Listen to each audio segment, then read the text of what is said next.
سلام ستړي مشه وختونه مو په خیر په مرګرزوم د نن ورځو ډیرو مهمو خلاندو خبرونو ته بسم الله الرحمن الرحیم. طالبانو د اوربند غزیدل رد کړي دي ورسته تر هغه چې افغان حکومت ویل کچېرې طالبان اوربند وغځوي نو دوی هم ورته چمتو دي. په قطر کې د طالبانو د سیاسي دفتر ویان سویل شاهین له آلمان غږ راډیو سره په مرکه کې ویلي چې د بندیانو خلاصون د سولې بهیر بل پړاو یعنې بین الافغاني مذاکراتو برخه ده چې وروسته به ورباندې خبرې وشي. شاهین زیاته کړې پر دمي اوربند بحث د راتلونکو بین الافغاني خبرو اترو یوه مهمه اجنډا ده. د یادونه ده چې د اختر په مناسبت اعلان شوی ډزبندیز نن پای ته ورسیږي. وړاندې تر دې ځینې رسنیو راپور ورکړی و چې ښایي اوربند 7 ورځې نور هم وغځېږي. همدارنګه افغان حکومت ویلي و که طالبان اوربند وغځوي موږ هم ورته چمتو یو. افغان حکومت وایي دوی هیڅ کله د اوربند خلاف نه وو او که چیرته طالبان اوربند وغځوي نو دوی هم ورته چمتو دي.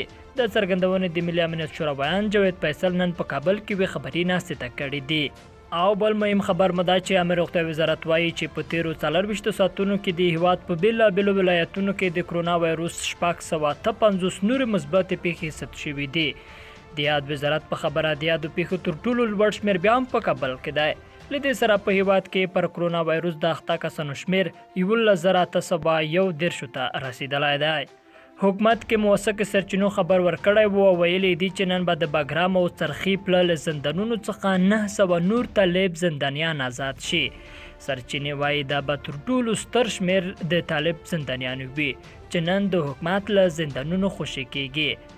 کندهار کې ماین چاودنې 15 ملکیان وژلي. کندهار کې د سړک غاړې ماین چاودنې له امله 15 ملکي وګړي وژل شوي دي.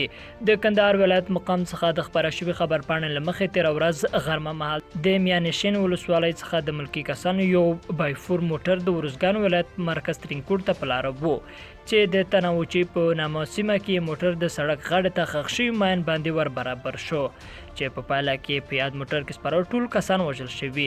خبرپاڼه کاږي په قربانیانو کې د یوې ښځې په ګډون 3 ماشومان او یو سړی شامل دي.